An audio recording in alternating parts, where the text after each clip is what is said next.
از روز ازدواجتون، از جشن عروسیتون راضی بودین؟ خوش گذشت؟ خیلی. آره بلکه ما اصلا عروسی نگرفتیم. یعنی چی عروسی نگرفتیم؟ امین سر تئاتر بود، سر اجرا بود، ما رفتیم محضر عقد کردیم. خب بعد اومدیم، من اومدم خونه، امینم اومد خونه ما، شام خوردیم. امین شام نخوردیم، تو به شام نرسیدی. امین رفت سر اجرا. ما هم خانواده دور هم بودیم و چند تا مهمونه کوچولو داشتیم. همین تمام شد. خب چیزایی که ما شنیدیم احتمالاً خیلی حقیقت نداشته. احتمالاً چی شنیدی مگه؟ چی شنیدی؟ که مثلا خیلی هم مثلا چیزی خاله پروین انگار خیلی راضی نبود. گفت برنجشونه که هم انگار نپخته بود. حالا ما چیکار داریم؟ حالا خوشبخت شیم. اسم خاله پروینه واقعا؟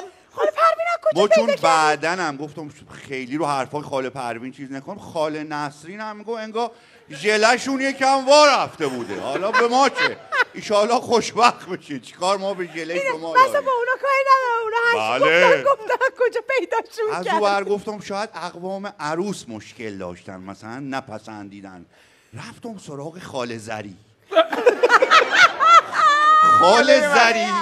خاله زری گفت مثل که ای ارکستر الکیا آوردن، ارکستر ارزونا، ولی حالا به ما چی؟ ایشالله خوشبخت شید. به پای هم پیچید.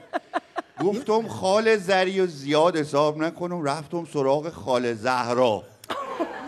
خاله زهرا گفت که انگار نمیدونم حالا چی شده، انگار قاشق چنگلای مراسمتون هم کرایه‌ای بوده که گفت جای چربی ماکارونی هنو روش بوده. حالا اصلا به ما چه؟